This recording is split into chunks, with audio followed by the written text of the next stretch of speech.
Hey, what's up? Christopher here. Hey, just want to make a video for you. I'm actually here at one of my most favorite places. I'm down here by the river. I'm hoping that you're able to hear this audio and stuff. I've got a beautiful birch tree in front of me, and I just wanted to wanted to share this with you. This is like probably one of my favorite spots to come down and just to chill out. And the purpose of making this video is for a couple of reasons. One, I really like to run my mouth. So you might be thinking, well, what does that have to do with me, with you, right? And it has absolutely everything to do. So, you know,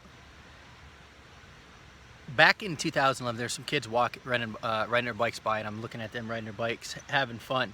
And I think it falls totally in line with this. So back in 2011, I got out of the Marine Corps, and, you know, I thought that I had my own conceptions about how things were going to go. And somebody told me one time, they said, if you want to make God laugh, tell him your plans. And the fact is that that's so true. But because of the way that people have been programmed, you, me, other people, it affects what we do. This thing that God has given us is a supercomputer. And it can be used for good or it can be used for evil. Depending on the program that's inside of it affects what it is that you're doing. So you might be thinking, well, what is this guy talking about? So before I got out of the Marine Corps, I spent about 14 years in. I was a drill instructor, was very blessed in there, learned a lot of things. Probably one of the most important things that I ever learned, number one, was really who my source was. And I'm going to say a word that's probably going to offend a lot of people, and it's a three-letter word. It's God. And I learned really about listening to him, about hearing his voice and relying on him, and knowing what my true source is. No matter where I'm at,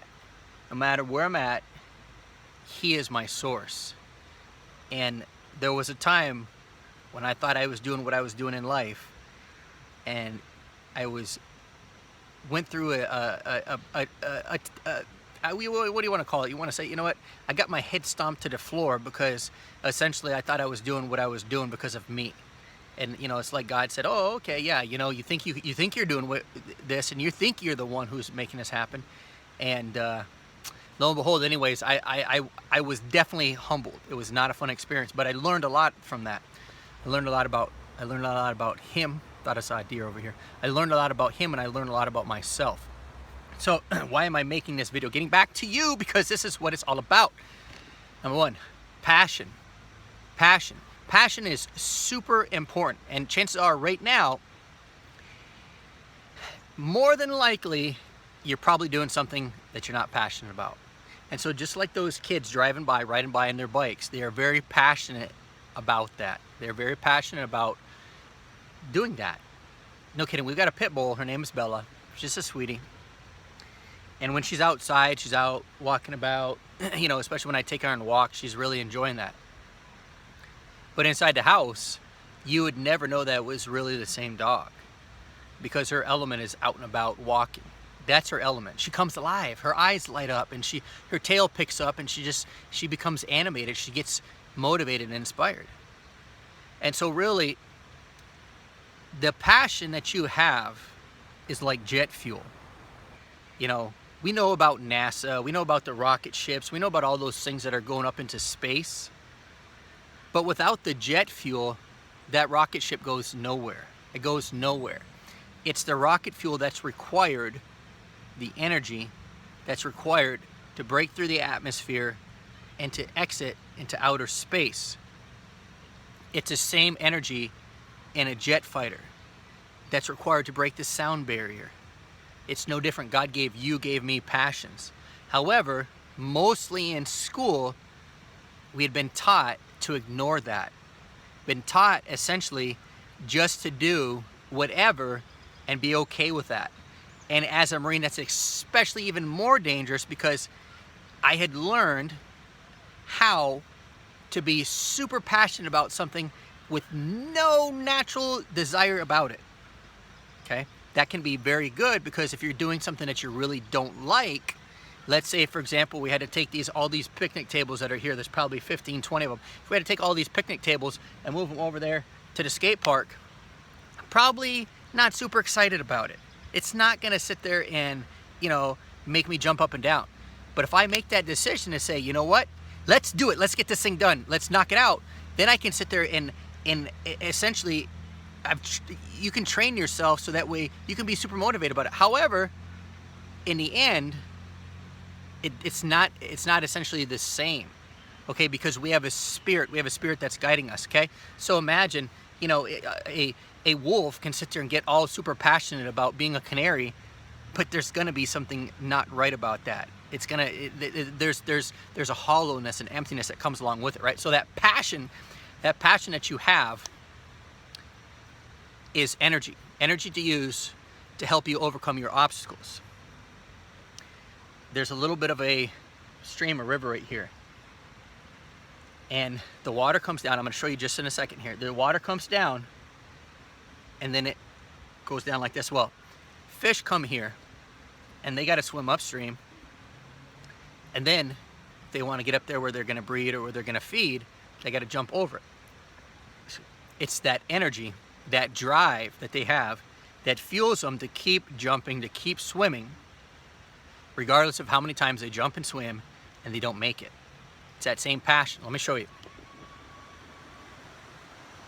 I'm hoping you can see it. So it's right, I'm pointing like you can see my finger. It's right, boop, right there. All right, so right over there is where it's at. Now, what's really amazing about that is, it's kind of a nice scene in the back, isn't it, right there? Okay, so what's really amazing about that is if you understand that, you know it's okay to be passionate about what you're doing. And you also understand too, that if you're not doing something that you're passionate about, it's time to start thinking and making the decision to follow and do something different. Because to ignore that is to ignore God's plan, God's purpose for your life. I know this is deep. I know this is deep. I know this is very heavy. But I'm not here to sit there and pat you on the back and tell you you're the best thing since sliced bread.